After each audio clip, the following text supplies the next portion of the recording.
seats. We are about to begin.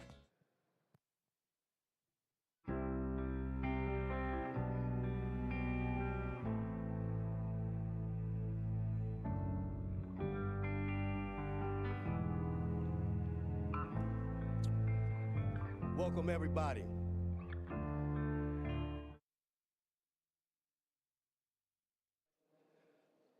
To Adachi family, to the wife, his daughter, his parents. Also, to the Sata family and everybody else who's here, Mayor Breed, all the district supervisors, all his other family, the public defenders. There's a whole lot of important people here today, but we all know Jeff, everybody was important to Jeff. From everybody in the back to all the people at the top, everywhere Jeff knew that everybody was important. And so I want to say good morning to everybody and welcome. All right, give yourselves a hand. Come on now. Jeff don't want nothing dead up in here. Come on. So, I don't know if you guys noticed the last time when we did Jeff's rally march the other day. They said it was going to be rainstorms, it was going to be winds. When we did his candle vigil and we did his walk through the TL, not one rain or drop came out that sky. I don't know if y'all remember that. That was Jeff holding it up, and that's the grace of God. That's what he does. So, my name is Rudy Corpus. I'm the founder and executive director of a violence prevention organization that was created 25 years ago in San Francisco.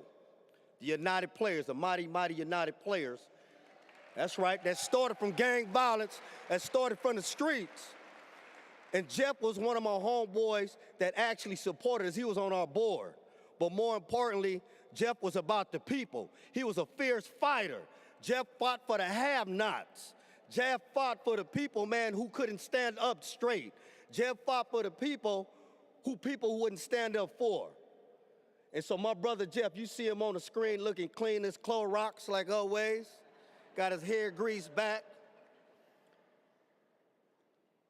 I just got to say though, on behalf of the Adachi family and the Sata family, welcome everybody. We have to make sure we bring up a lot of people to speak up. At this time, I welcome to the stage Reverend Bob from the Buddhist Church of Sacramento, who will offer an opening prayer. I ask everybody, can you please stand? Thank you, Reverend Bob. Thank you, Rudy. Actually, I don't mind if everyone's seated. So let's take a seat and relax. I think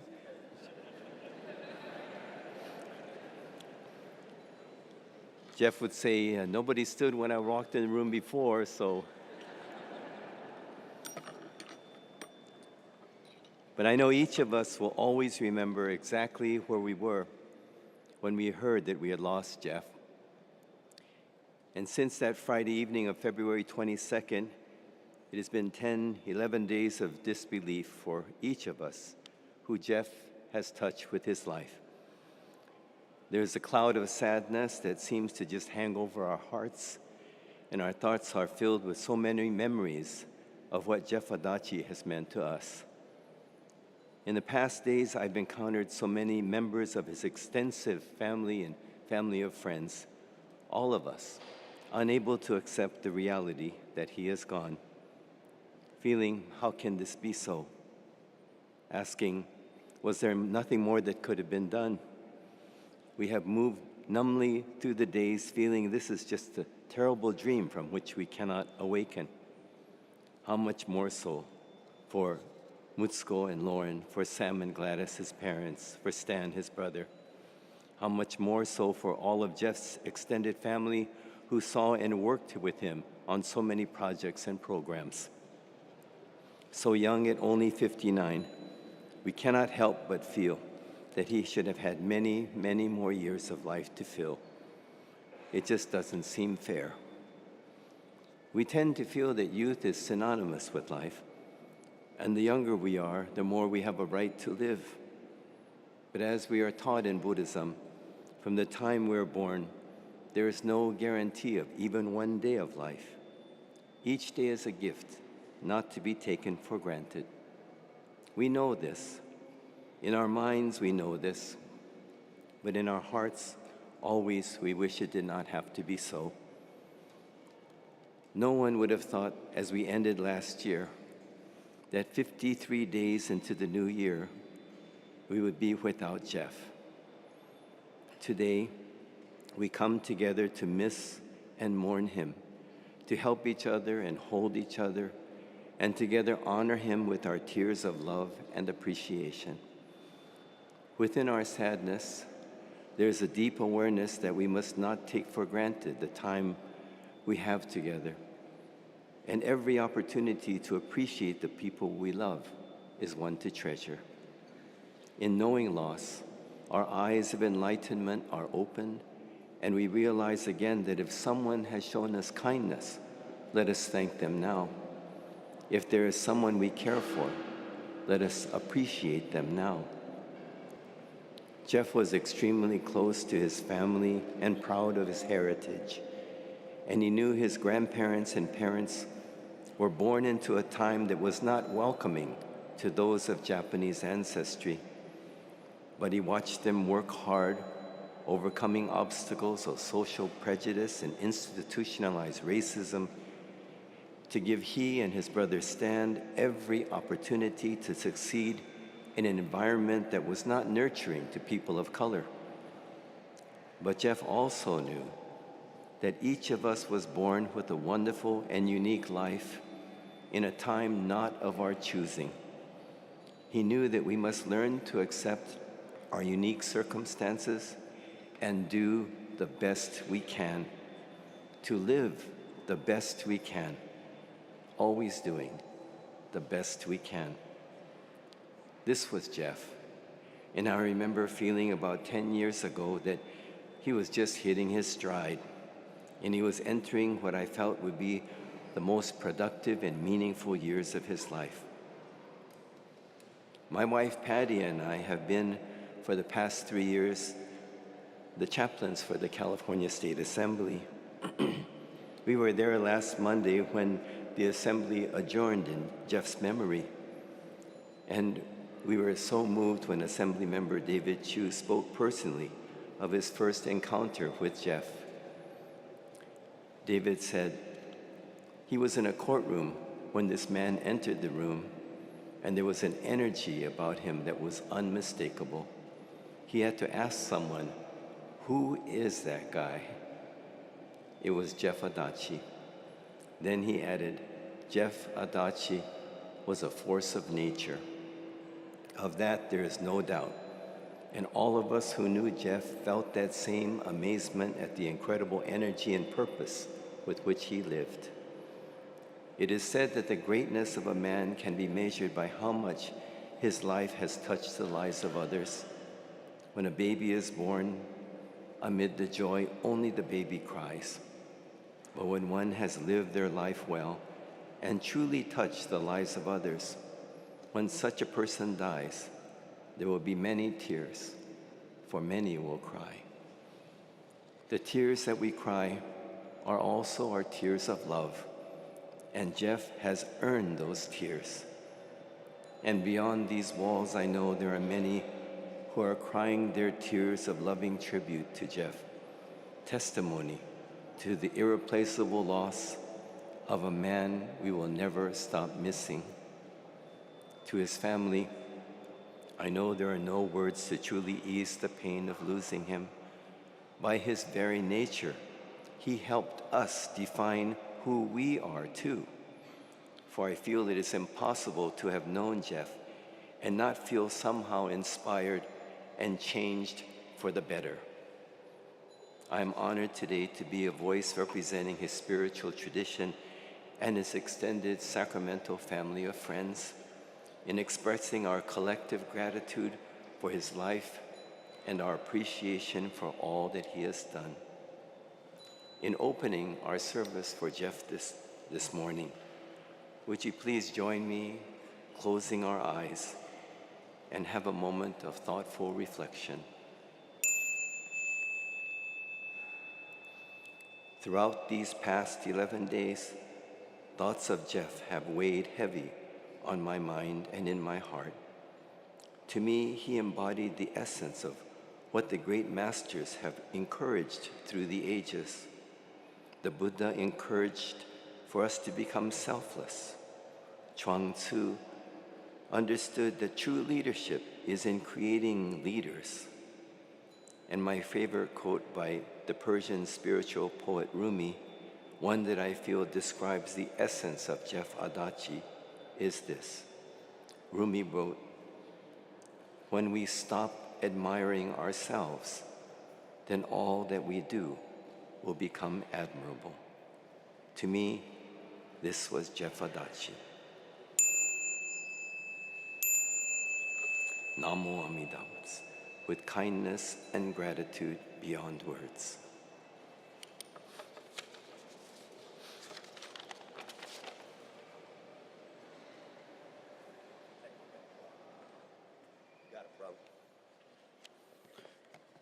Thank you, Reverend Bob.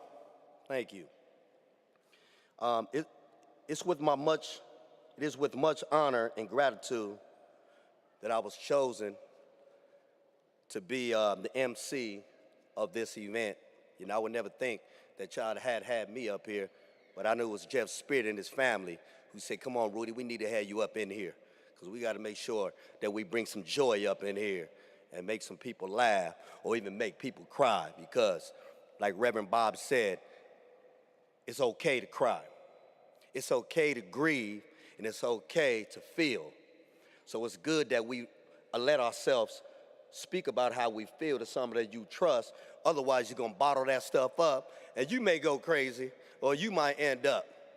So it's important that we make sure that we grieve right, you guys. I want to bring up, well, Jeff was a California-only elected public defender, and he has been a crucial member of the city's family for more than 3 decades. Our first speaker today is a leader of our city family. From San Francisco, our mayor, my homegirl, beautiful mayor, intelligent. Give it up, you guys, for Mayor London Breed.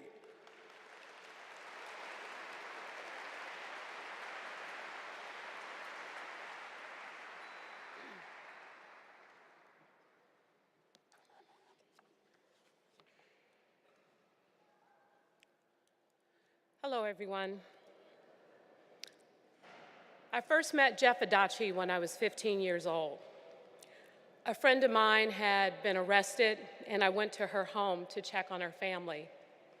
Sitting at the dining room table with my friend's great-grandmother was a guy who definitely wasn't from our community. It turned out to be a young lawyer, a young deputy public defender. That's how I met Jeff. Not at a political event or a fundraiser, not when I was an elected official and he needed something from me, but at a dining room table, trying to help someone in my community. And while it was the first time that I met Jeff, it definitely wasn't the last. Jeff was a legend back in those days.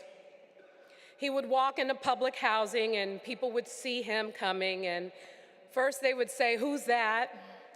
Because like I said, Jeff didn't look like anyone from our community. But then they would see it was him and they would shout out, "Oh, it's cool, that's Jeff." He would be there looking for his clients who had most likely missed their court date, and everyone just let him do his thing because everyone knew that Jeff was there to help. Everyone knew he cared about our community. And let me tell you something, our community cared about Jeff. Anytime I needed help, whether I had a family member or a friend in trouble, Jeff was always the person I called, and he always answered the phone. Or if he missed the call, he'd call back himself. Not an assistant, not a deputy, just Jeff calling to see what he could do. Now, I wasn't an elected official or anyone important. I was just someone who worked in the community. But Jeff understood that making a difference in people's lives wasn't just about fighting for them in the courtroom. He knew the work started in the community to keep kids from getting into trouble in the first place.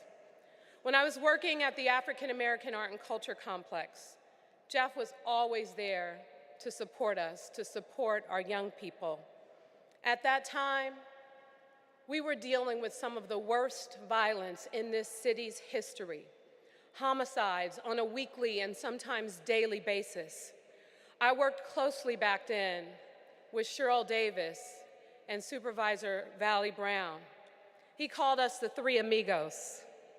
We worked hard to improve public safety in the Western Addition, and Jeff was right by our side. He started the Mo Magic and the Be Magic programs. MAGIC stands for Mobilizing Adolescent Growth in Our Communities. The programs in those neighborhoods were focused on helping young people.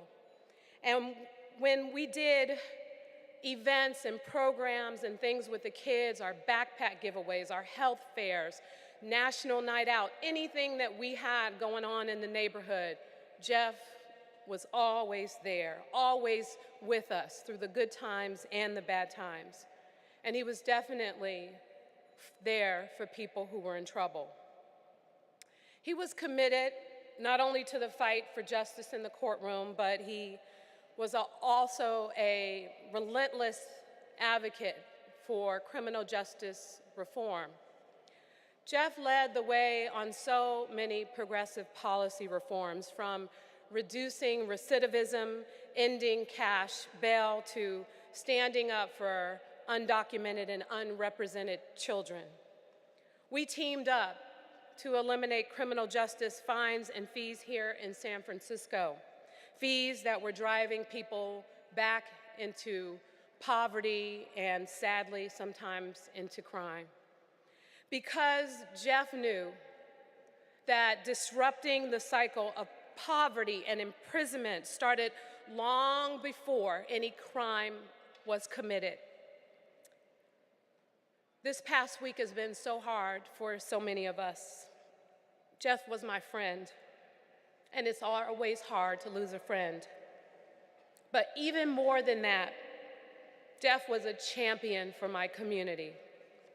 Through all the years that I've known him, he never lost the spirit of that man I met when I was 15 years old, walking through the roughest neighborhoods, going wherever he needed to go, because that was where the people were who needed him the most. Sitting down at that dining room table with the great-grandmother of someone who needed a second chance, someone who needed a voice, doing the work himself. More than anything, he understood and he truly cared. In losing Jeff, we have lost so much.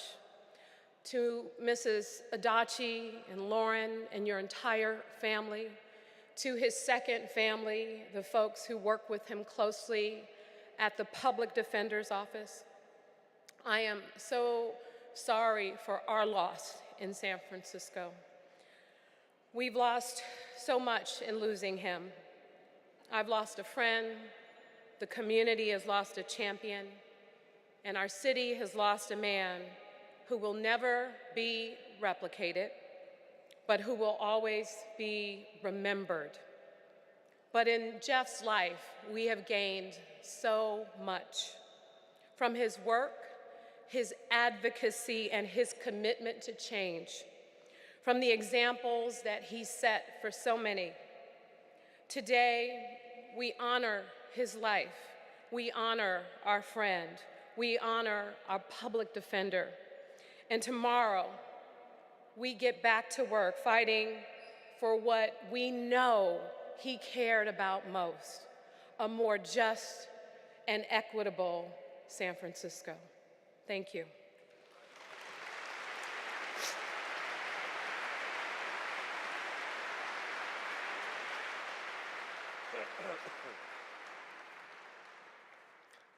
Thank you, Mayor London Breed. Thank you.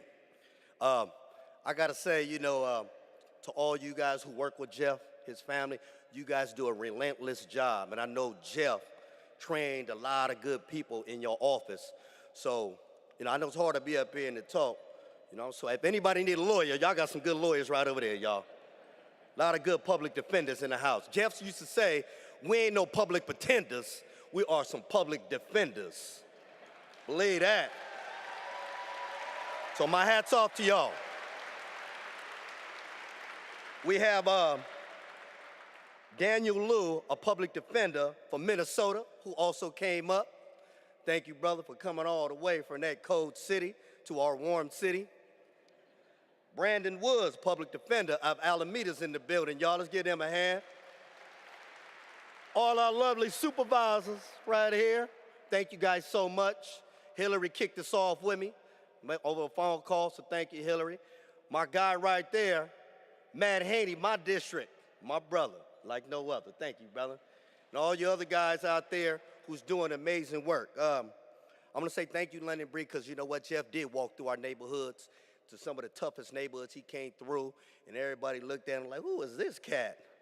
But he did get it passed, though, because they knew that his heart was in the right place.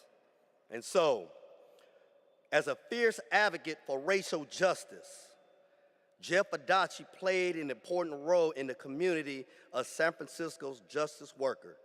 Here to speak on behalf is a community activist, Janice Mirkatani, the second poet laureate of San Francisco and co-founder of the Glide Foundation, along with my brother Cecil Williams. Give it up, you guys.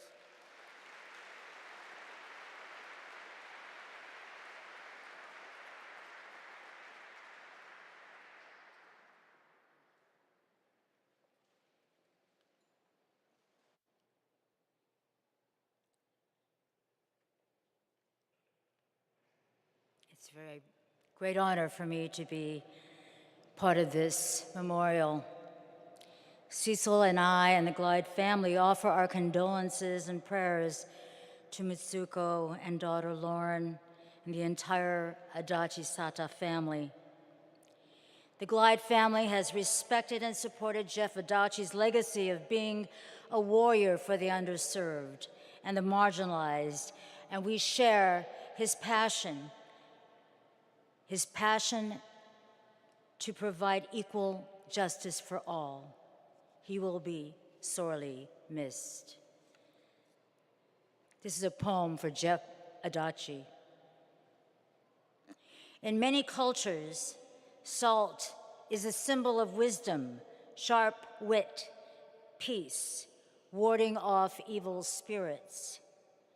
It is said to shrivel envy and pettiness that tries to diminish the truth and integrity. Jeff Adachi, I think of you as like salt. Salt is basic to our taste, substantial and essential. We crave salt to balance fluid in our bodies, flavor our lives, preserve what feeds us, heals wounds. Sumo wrestlers, before a match, throw salt as a ritual to ward off evil and purify the event and show respect. Gandhi marched to the sea with thousands to demand their right for salt without taxation, and those thousands held their salt to defy evil empires. Jeff, I believe you thought of justice as salt, a right, not a privilege for the rich, a right for access to representation, respect for the voiceless. Your legend of daring love will live for generations to come, because the salt that falls from your hands gives us traction on icy roads of inequality. You have taught us that the tighter the fist that chokes justice, you, we, the salt of the earth, creates solidarity.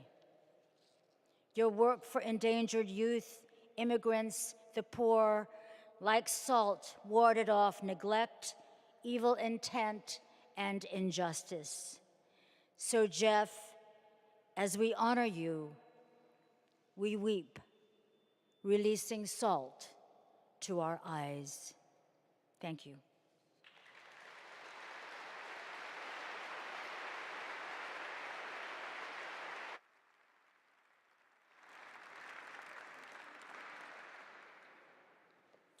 Thank you, Sister Janice and Brother Cecil Williams. Thank you for all the amazing work that you do for God. Yes.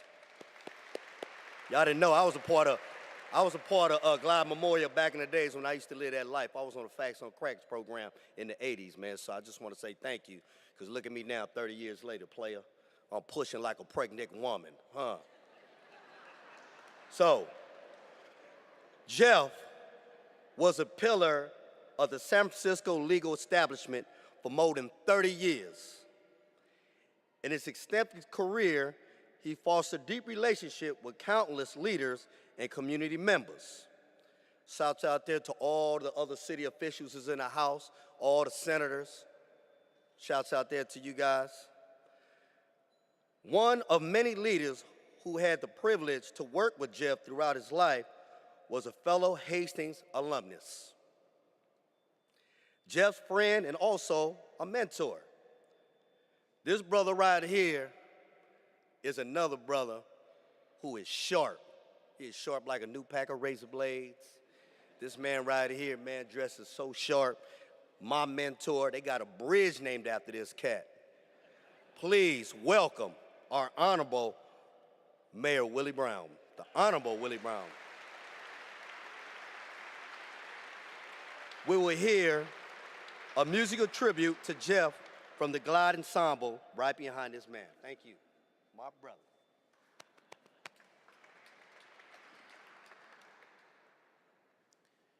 I don't know who chose Rudy.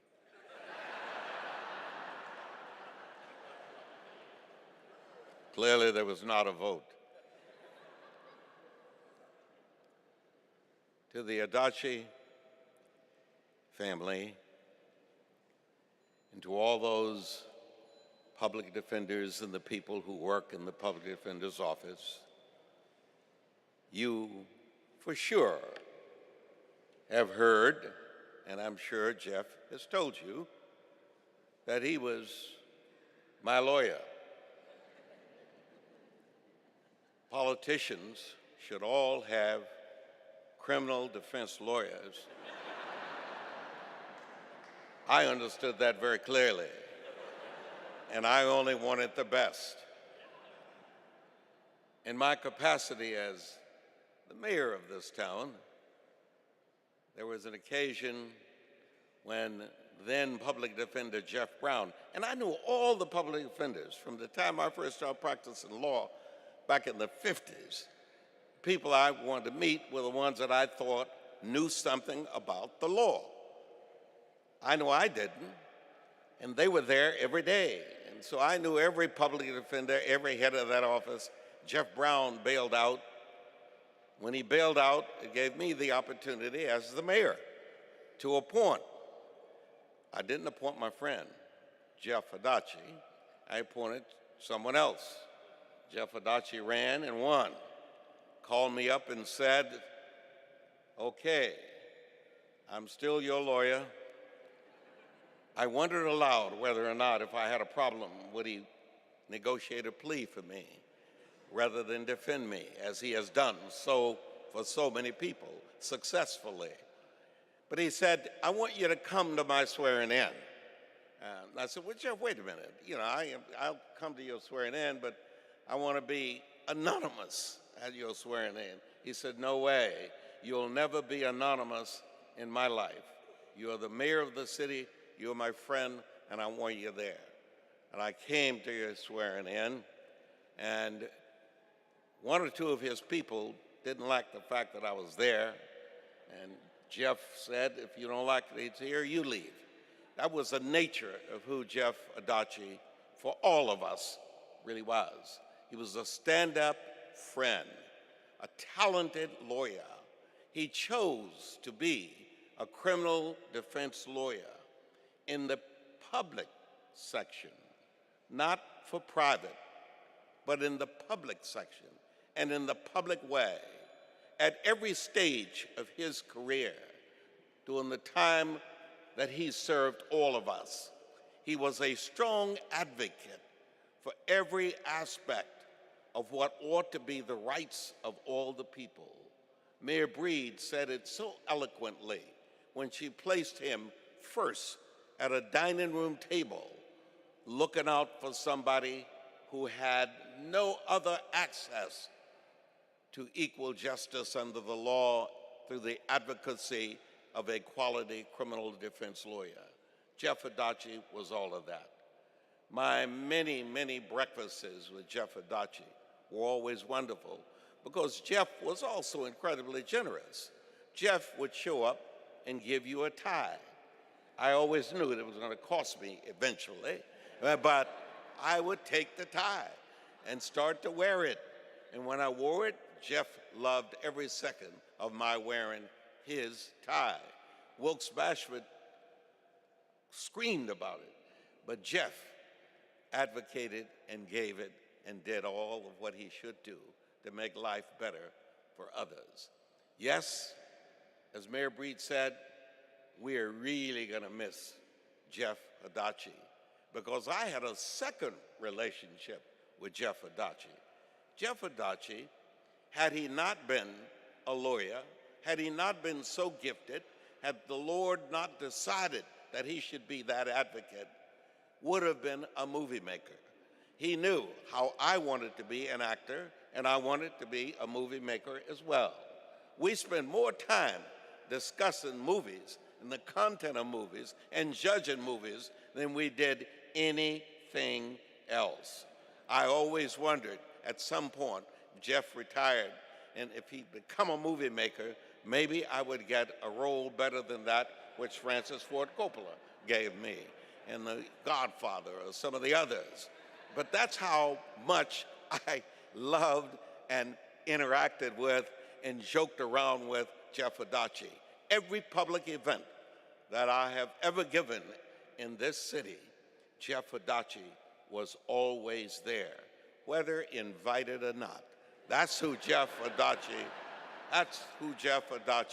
really was. And to tell you, I'm going to miss him just as much as everybody in this wonderful place will miss him.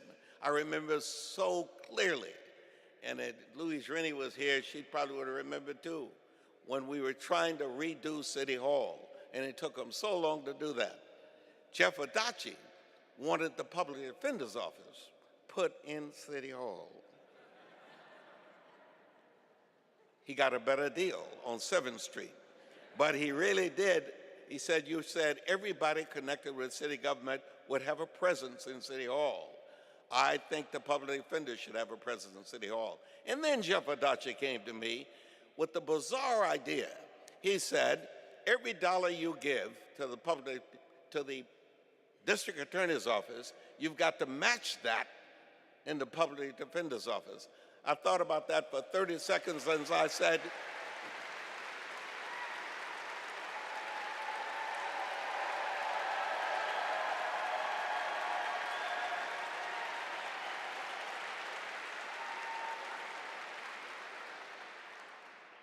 that's how he got it out of me.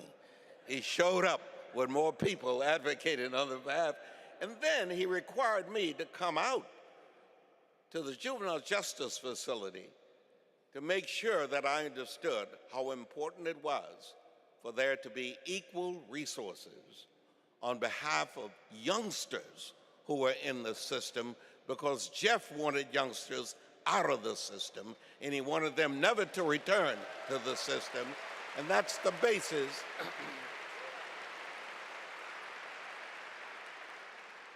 And so now you understand why I always knew if there was ever an occasion when either Dennis came after me or George came after me, I had my big brother. Jeff Adachi.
I just couldn't take life anymore.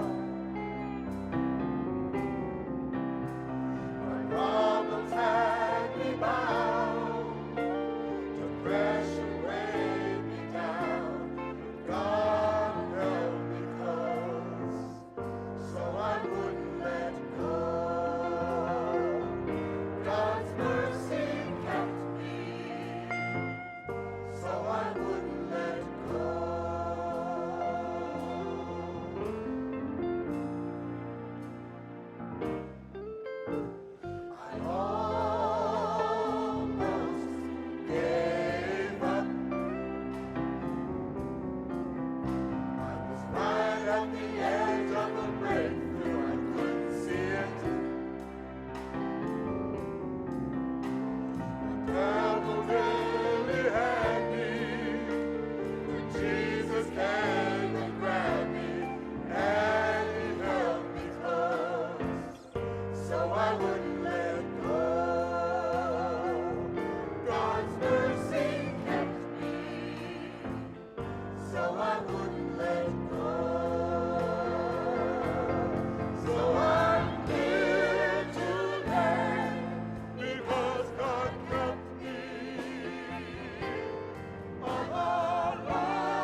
Yes, yes, yes. Thank you, Mayor Brown, from those moving remarks. And also thank you to the Glide Ensemble and Change Band for that beautiful tribute, you guys. That was very soulful, very nice. So I just wanted to say real quick, and I know Jeff, man, he might be mad at me about this, though. How many of y'all seen Jeff dance? Yeah, Jeff, he was soulful, wasn't he? And I shared this with the family and everybody last week. Jeff used to go out and dance. Y'all know Jeff, he'll get out there and he'll be so happy and free when he danced, y'all. He loved him some Stevie Wonder. He loved him some Motown. But Jeff, you know, London Breed, he was like a rubber band with no rhythm. My bad, Jeff. But he was happy. That boy get on the dance floor. He'll cut up some floors, though. But he was happy. He had that spirit, though. He'd get anywhere and do anything. So Jeff was a man of many passions, you guys. In addition to being a tireless advocate for the accused and the incarcerated, Jeff is the past president of the Asian American Bar Association and the first Asian American to be elected in San Francisco as a public defender. His film, The Slanting Screen, and You Don't Know Jack, the Jack Suit story, shine light on the treatment of Asians, America, in Hollywood.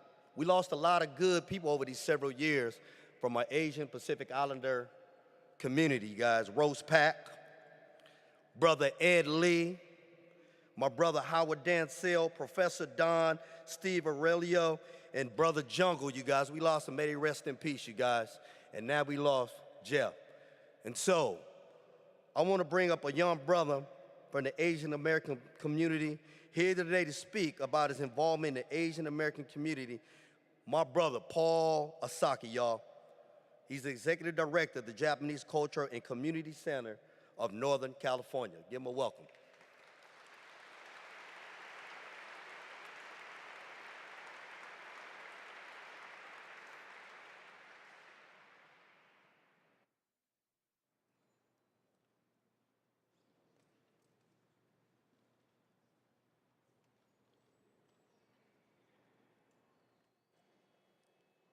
That was one of Jeff's dance moves, just like that. He said, take your time, player.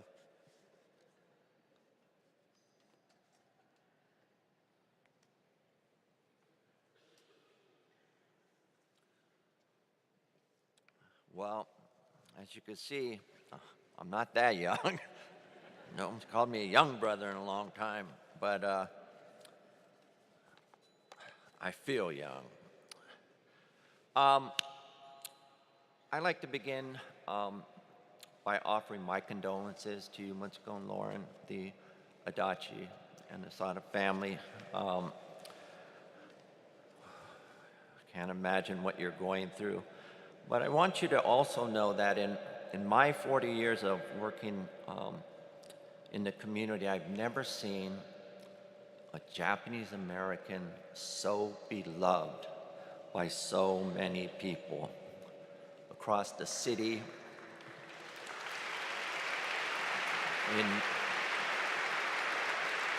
in neighborhoods and district, ethnic communities and individuals. He was so loved. So thank you for sharing Jeff with us. I really don't know Jeff the public defender. I know Jeff the community guy, Jeff the let's go have a drink guy, Jeff the friend. And so I'm going to talk about him from the perspective of the community. When news first started to spread throughout the Japantown community about Jeff's passing, everything stopped. People in utter shock. It was as if you can feel the heartbreak of an entire community. Like many others throughout this city, we are still in disbelief, not quite sure what to do. There's a sense of immeasurable loss. We only know how blessed we are and how fortunate we are to have had Jeff as part of our lives and is part of the Japantown community. Jeff was my hero. He was Japantown's hero. He was always there for us, and he never said no.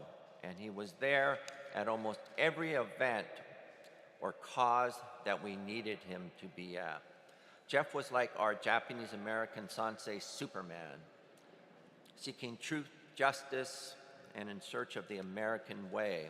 That's basically how I sum him up, fighting for truth, justice, and the American way. However, Jeff's truth or justice came by way of lies and an injustice and in a very un-American way. And that was the illegal rounding up and incarceration of his parents, grandparents, along with another 120,000 Japanese and Japanese Americans living on the West Coast during World War II.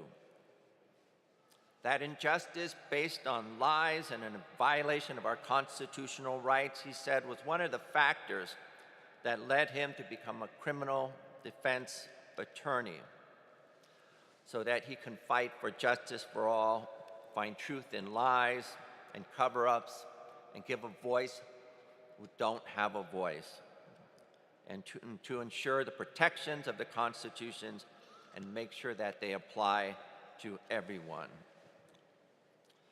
I first met Jeff when I was working part-time at the Japanese Community Youth Council. I remember when I first met him, I wasn't quite sure what to make of him because he had slick back hair, much more than you see now. And he was dressed up in like this Bruce Lee kind of wardrobe.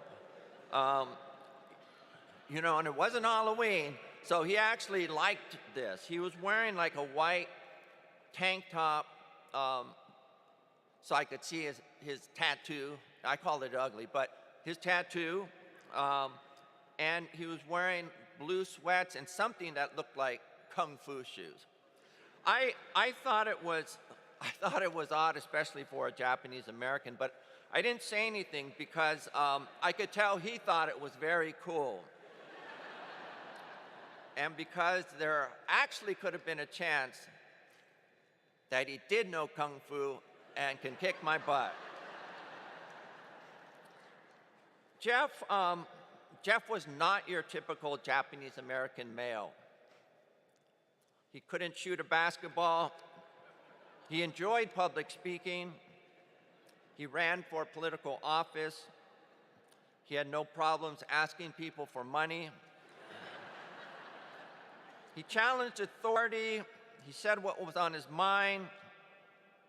And he had a tattoo before tattoos were mainstream. And he liked to wear suspenders. You know, I should have asked for permission, but I was reading this article in the paper, and it was about how Jeff's mom describes him when he was growing up. And it was in SF Gate, and I wanted to share that with you because it was really Jeff's beginnings. And as we celebrate his life, to share some background of the maybe Jeff Adachi we don't know. And she told the reporters that Jeff never cared about being mainstream. His mother Gladys recalled that her son didn't want to play baseball like the other Sacramento boys. Instead, he enjoyed intellectual, solitary pursuits, including reading, writing, and stamp collecting. That's also why you wasn't your typical Japanese American male. I don't know anyone who collects stamps. As a 6-year-old boy, he even authored books titled The History of Stamp Collecting and The History of Coin Collecting. He'd staple them together and sell them to his aunties and uncles for 10 cents apiece. This one really got me. So while in high school, he earned money plucking feathers from ducks for hunters. and spend that cash on stamps while his friends spent their money on going out to dates. So you could kind of see Jeff's beginnings of a writer, an author, a publisher, but you can also see how coming to San Francisco really changed his life. And it began in 1978 when he became involved with the Chosu Lee Defense Committee. The case involved a Korean immigrant man who was wrongfully convicted of a murder in San Francisco's Chinatown. His work on the Free Chosu Lee movement would have life-changing, altering impacts on Jeff's life, and he accounts for it to be his career path for fighting for justice. I remember he gave me this Free Chosu Lee bumper sticker, and I wore it on had it on my car. Some people had no idea what it was, but I had it on there until I actually gave my car up. It was around that time in 1978 that was also his introduction to the San Francisco Japantown community. Steve Nakajo recalls giving him a broom to clean up the street as a volunteer for Neomachi Street Fair. I started calling Jeff Superman when we had a Save the Japantown rally on the steps of City Hall. He was supposed to speak, but he was late, and he was holding things up. And all of a sudden, I see him running down the street. He's taking off his suit jacket. He runs up. He says, "Give me a Save Japantown t-shirt." He puts it on, and he's right up at the stage, and he's talking. This all happened like in about 5 to 10 seconds. He looked literally like Superman running down the street. The other reason I would kid and call him Superman was I was always calling him to help me save something. Save Japantown Bowl. Save Japantown when it was being sold. Save Japantown festivals when they were being threatened. He was always our big gun, our loudest voice, our secret weapon that we had come out when we needed him most. No matter what it was, he was always just a phone call, a text, or an email away. Jeff's love did not just center around the courtroom. As you know, Jeff had a deep love for the arts. As Mayor Brown said, if he didn't become an attorney, he probably would have become a producer, a director, a writer, or maybe even a kung fu star. He was an advocate for the arts to break down stereotypes and support Asian American artists. He served on the board of the Asian American Theater Company, and he established the Asian American Arts Foundation and created an event called the Golden Ring Awards, which was like our Asian American Oscars, Emmys, and Grammys all rolled up into one. It was a fancy affair with red carpet and at Davies Symphony Hall. Now, I can never figure out for the life of me how he was doing all of this. You know, he never asked for a lot of help from us. And somehow he did all these incredible things in the community, and not just our community, in communities throughout San Francisco, because Japantown was not his only community. And I think he saw San Francisco, and in particular certain neighborhoods, as his community as well.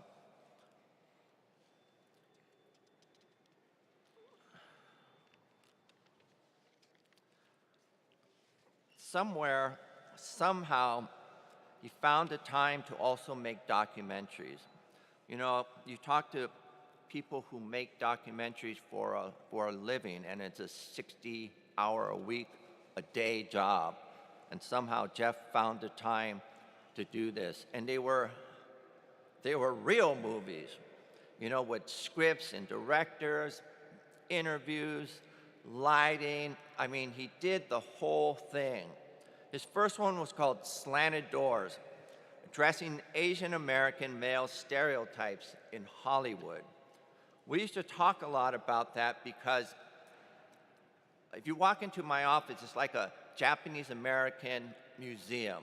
I have pictures up of old athletes, of movie stars, many that he featured in his film. And I also have a collection of toys in my office, like a whole shelf full of toys. And he would come in and he would look at them, and I knew he loved collecting. His second film was followed up by You Don't Know Jack. And it's not about Jack Kevorkian. Although if you Google You Don't Know Jack, that's the movie that pops up. It was about Jack Sue, who was a Japanese-American comedian, actor, and singer during the 1950s and 1980s. So getting to collecting, Jeff was kind of quirky that way, and he also liked to collect things, whether they're stamps or coins when he was little. But as some of you may or may not know, he had the largest collection of Godzilla dolls in the United States. He started collecting them in 1990 when his father bought him his first Godzilla for his birthday. When he collected several dozen, he put them on top of his refrigerator like a mantle. But once they soon outgrowed, and he had to accord a whole room to his Godzillas. Jeff said when eBay was born, he was free to shop for Godzillas at any time or any place, and that he did go a little crazy. Jeff's collection stands at about 200 Godzillas of all shapes and sizes, one of his favorite being one that's about 3 feet tall with a 4-foot-long tail. In closing, I'd like to end with part of a speech that Jeff gave in San Francisco's Japantown at the Peace Plaza when we gathered, band together to address the post-election hate crimes in November of 2016. Jeff stressed that those gathered at the Unity for Compassion vigil was not just speak, but we must also act. Holding a candle in the air, he said, "You know what? We must all become public defenders now. We got to make sure that we defend our Constitution. We got to make sure that we defend our brothers and sisters in harm's way. And we have to make sure that we defend our humanity, because that's what's at stake for our country." Thank you, Jeff, for your love, for your friendship. We will never, ever forget you. Thank you.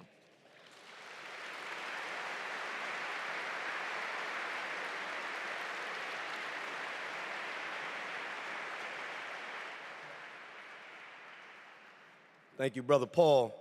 I had the honor to go with a group of people to Israel with Jeff, the Jewish Community Relationship Center, me and a whole lot of us. I hope you guys are in the house. And before I bring this next, bro, I got to tell this story. We used to sit down and listen to people who are really important people of Israel to speak to us. And I don't know if it was like the Prime Minister of Israel, the President of Israel. I don't know. I know he was talking to us with me in a group. And me and Derek Brown be looking at Jeff, and Jeff be nodding out while this important man speaking right there in front of Jeff be like that. And I used to be like, "Hey, Derek, you look at Jeff. He knocked his sleep in front of this dude." But when the dude was finished speaking and he would ask questions, Jeff would know everything he said. I don't know if he was meditating or what he was doing, but he paid attention, y'all.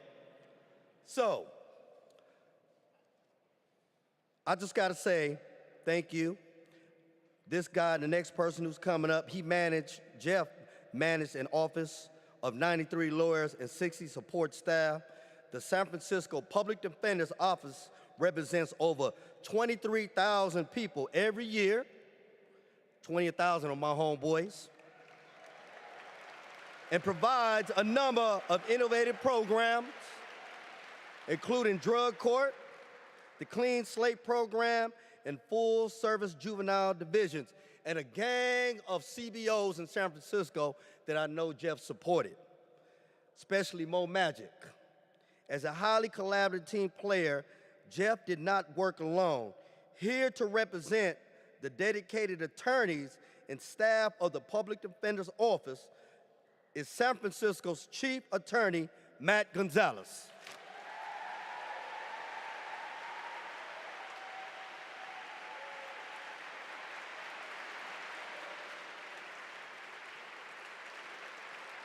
So good to see everyone.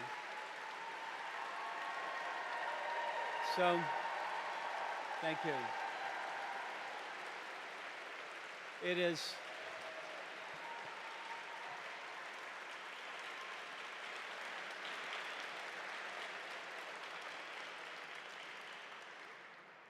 you know, it's been very touching for us to see the accolades pouring in for Jeff. You know, the protector of the poor, the champion of social justice. At a vigil in front of our office last week, I said, in the 28 years that I knew Jeff, I never saw him run away from injustice. Rather, he ran towards it. It was something that he wanted to combat. And the principles he had were forged in Sacramento, where he grew up in the Japanese community, and in the memory that his family suffered the injustice of internment during World War II. To understand Jeff, you have to understand that he was a storyteller. Not just a storyteller about his trials, though. He wanted to tell the story of what public defenders do. And there is a very romantic notion of what public defenders do, that we represent innocent, poor people who can't afford an attorney. And yes, that's part of it. But there was another part of it. And Jeff handled the hard cases in our office. I'm talking about cases where he represented people who have caused serious injury, even the loss of life, whether intentionally, whether a result of recklessness, or when the accused is simply in close proximity to a chain of events that results in that harm. Cases where people say or ask, how could you represent those people? The answer to this question, Jeff believed, in order to really get to it, you had to understand context. You had to think about the lack of opportunity the accused might have experienced, maybe the violence in their neighborhoods, the substance abuse there, the adversity, the trauma that they had to contend with, whatever it might be. And if you did that analysis, you realize that your opinion would start to shift. Over the years, I've seen many times the power of the state get harnessed to put somebody into prison for a lengthy sentence. The unlimited resources that are available, whether it be the police, whether it be the judges, whether it be the prosecutors, all doing their job, yes. But that is an awesome thing to stand up against. But Jeff would ask, where was society when that young person needed help? Where were they when that young kid, didn't have lunch money, or the family was breaking up, or the educational and job opportunities weren't there? When there wasn't money for a young person to even go see a movie at the theater. And Jeff was about exposing that hypocrisy. Now, if you do that, your ability to judge someone changes, because you and I bear responsibility as we live our lives of comfort. And it's all about our collective failure to protect the vulnerable, the victims, and the accused. Now, of course, you always hear about the cases where people lift themselves up from their bootstraps and are able to make it. But Jeff believed those stories got told precisely because they were the exception. How did Jeff come to understand this? The public defenders in this room know what I'm talking about. You go to jail to meet someone charged with a crime. You physically touch them, you sit down in close proximity, you breathe the same air, you look at each other's eyes, and you try to reach understanding. You try to get to a point of empathy, and during that process, there's a bond of intimacy that is created that is real. Meanwhile, it's often the case that society relegates the accused to the trash. They think someone has forfeited their humanity because of their crimes or the proximity to them. Most people want to measure the accused at their worst moment, but Jeff wanted to measure people by their potential. Now, if the criminal justice system could be fixed by repairing past damage, it would be easy to work in it. We would all sign up for it because we would want to do everything we could to make victims whole and to reverse whatever harm had been committed.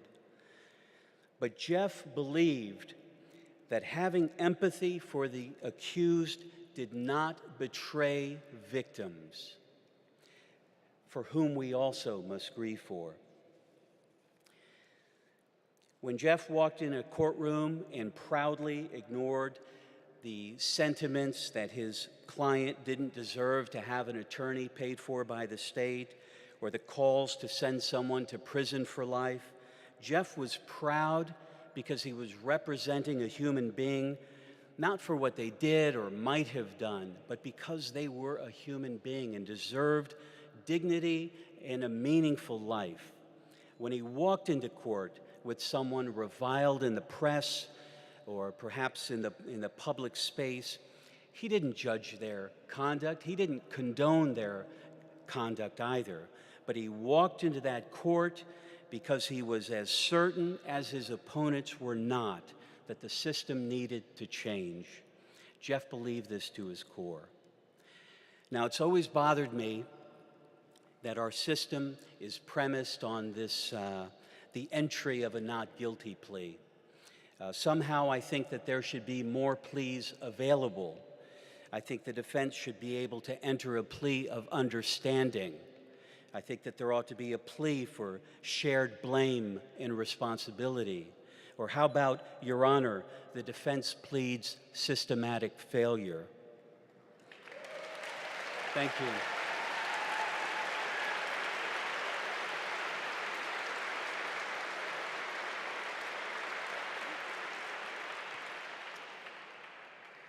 Jeff's enemies think they are on the higher moral ground, but he was trying to make the world a more just and egalitarian place where acknowledging mistakes don't define someone's worth or their capacity for redemption. For this work, Jeff was reviled by some, but he inspired many others. And on behalf of all the public defenders here, from the past to the present, we have our former public defender, Jeff Brown, and the Chief Attorney, Peter Keene. I extend to you, Mutsko and Lauren, my most sincere condolences, and to Sam and Gladys, and to Stan, of course, and to the Adachi and Sada family. Jeff was a beautiful man who, after a life of so much action, deserves to rest in peace. Thank you.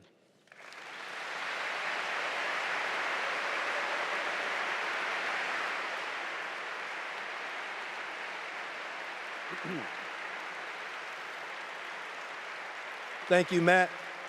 Thank you.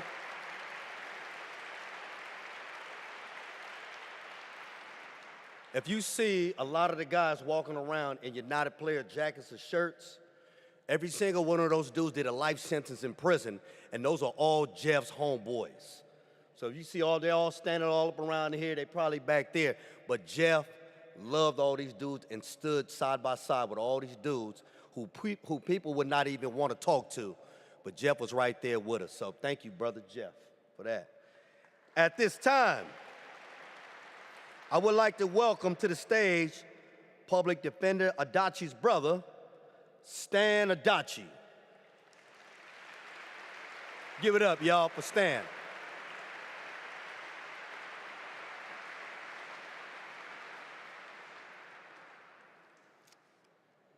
All I can say is wow. Pretty impressive. Before I get started, I just want to say it's just hearing people talk, reading the different articles throughout the week. I got a different perspective of my brother. You know, when we were together, it was always about family. It was about, really what family and brothers talk about. And a lot of what I heard this week and his impact to the community, Jeff never really talked a lot about. And it's just amazed me this week. And I learned a lot. On behalf of myself, our parents, Sam and Gladys, Jeff's wife and daughter, Mutsuko and Lauren, and the rest of our family, I want to thank Mayor Breed, the wonderful city of San Francisco, the world's best public defender's office in San Francisco. Absolutely.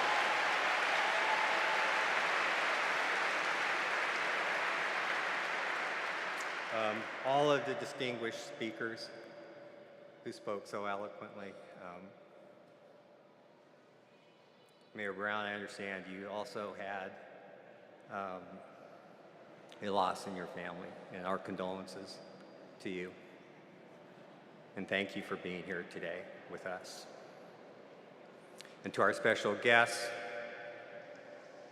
and to Martha Cohen and her staff, who helped us so much to pull this together. And from everyone here from far and wide, who have come here today to share and celebrate in my brother's, Jeff's, life. We love Jeff as a husband, father, son, brother, colleague, and friend. Jeff gave us strength in time of trouble, wisdom in time of uncertainty, and sharing in time of happiness. He was and will always remain by our side. I come here before you today, I think like all of you, with a heavy heart and just profound sadness as we say goodbye to my brother. I think it is appropriate that we are here at San Francisco City Hall, in the heart of San Francisco, where Jeff began his political career, and a city, a community, and the people that my brother loved and cared for so deeply. Love is not an easy feeling to put into words, nor are words like loyalty, dedication, tenacity, passion, pride, courage, trust, or joy. But Jeff was all of these and just so much more. He loved life completely, and he lived it intensely.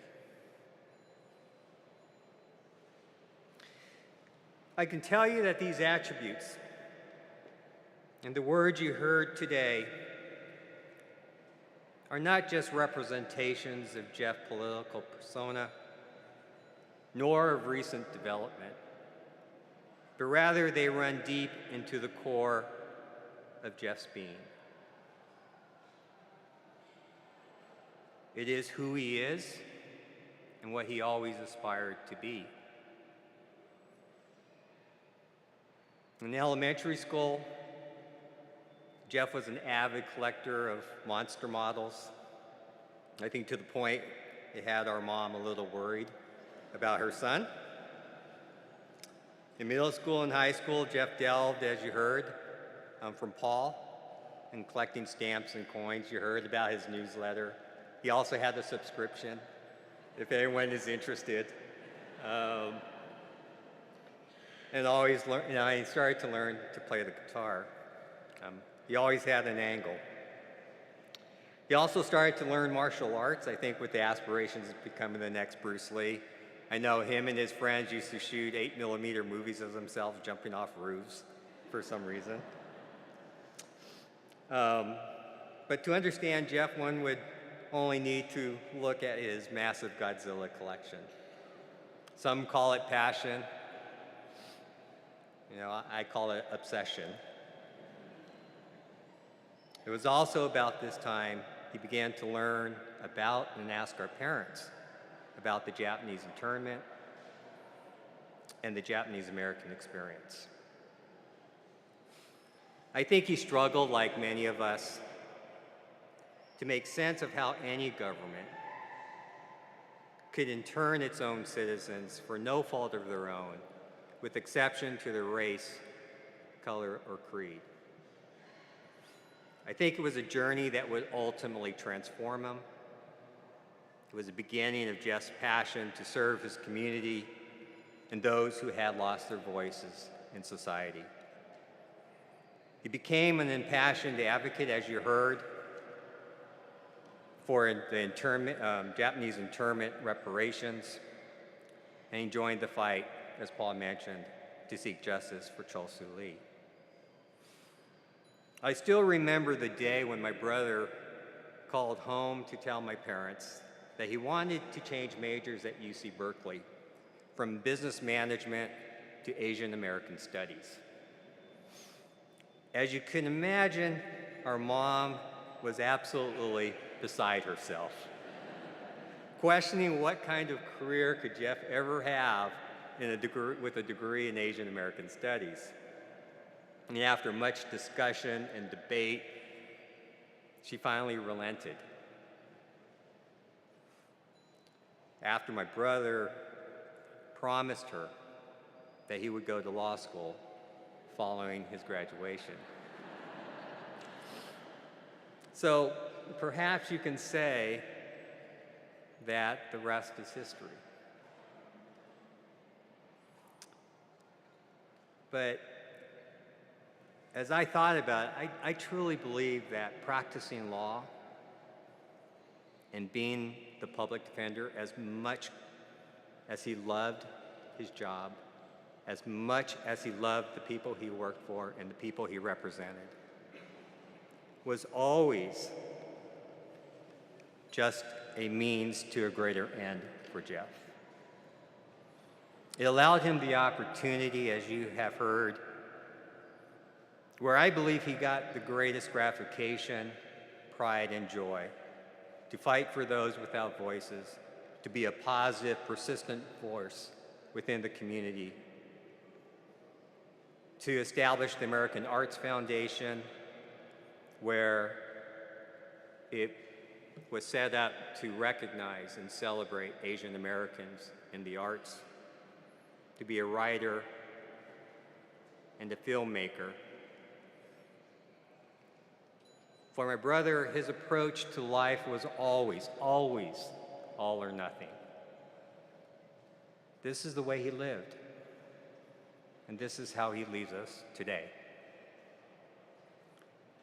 For life cut short, a life's mission yet to be completed, Jeff has now passed the torch to each and every one of us.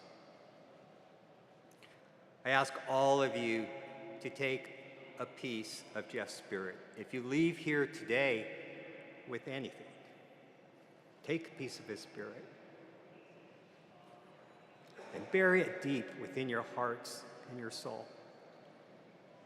And live your lives with the same passion and love as Jeff lived his.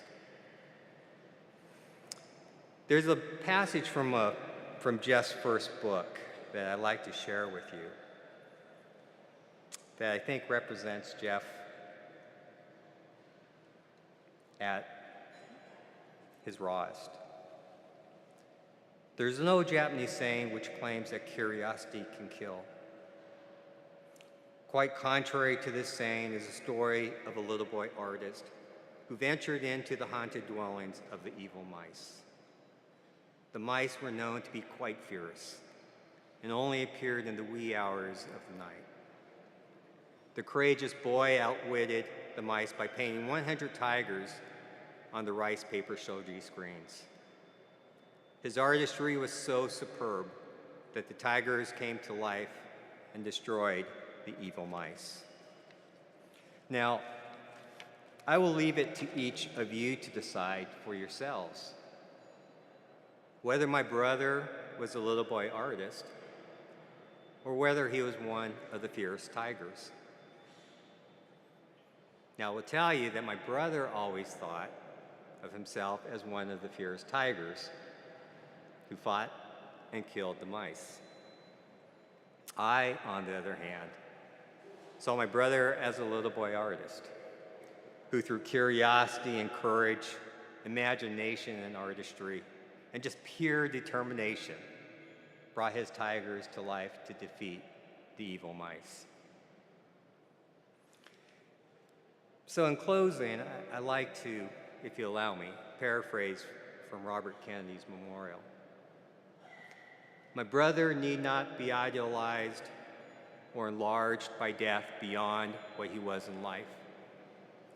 Be remembered simply as a good and decent man who saw wrong and tried to right it, who saw suffering and tried to heal it, who saw injustice and tried to stop it. For those of us who loved him and who take him to his rest today, pray that what he was to us and what he wished for others will someday come to pass for all the world. Thank you.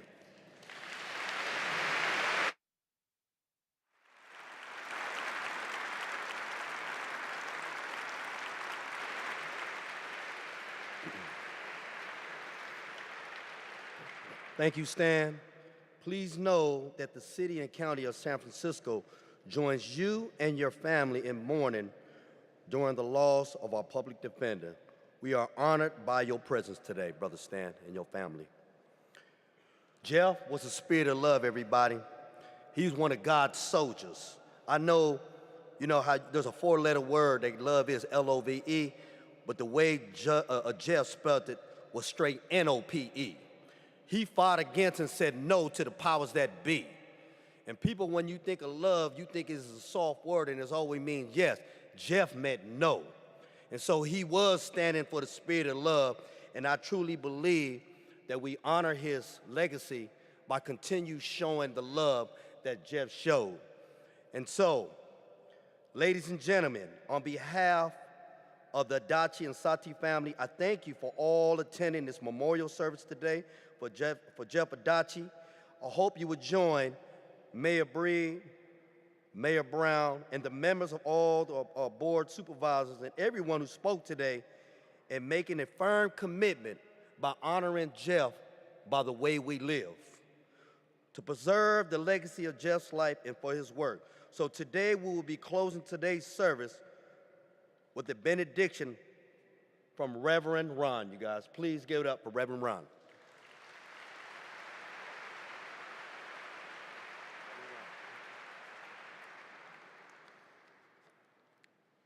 Thank you for your patience, and hopefully I join you in appreciating all the expressions of support, condolence, and encouragement that I received from the speakers this morning, and that we can continue to share that spirit of, as Brother shared with us of love and determination to continue the light of wisdom, compassion that inspired Jeff and will hopefully continue to sustain our community for generations to come.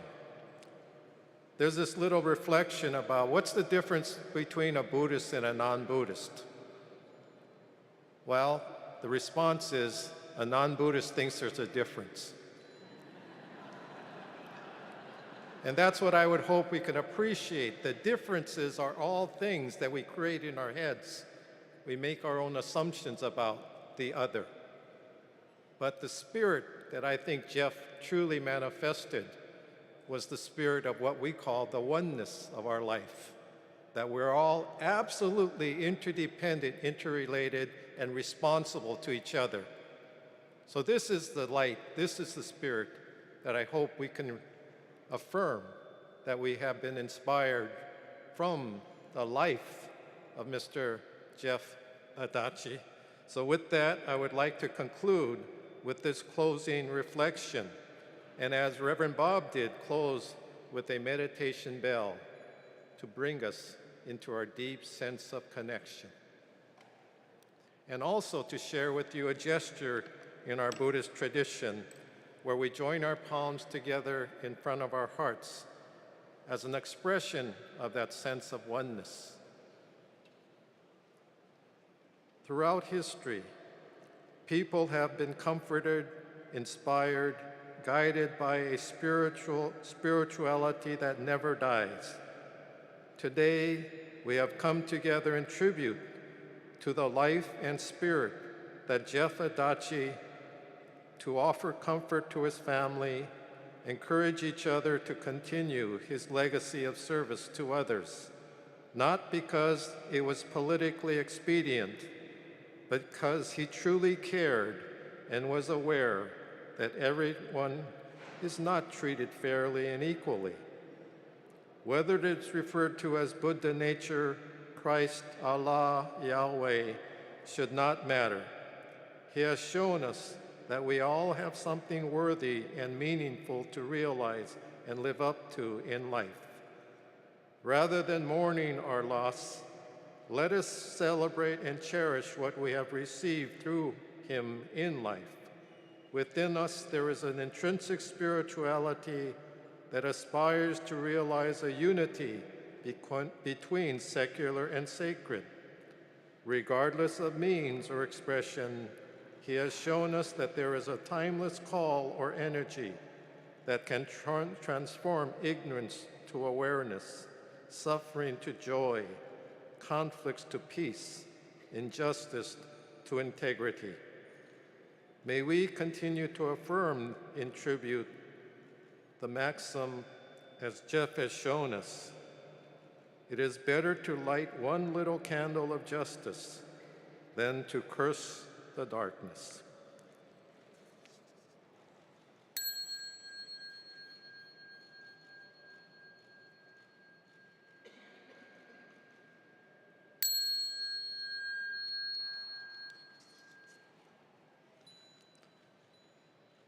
Namo Amida Butsu. I take refuge in the boundless, immeasurable spirit of wisdom and compassion that sustains all beings. In gratitude. Namo Amida Butsu. Namo Amida Butsu.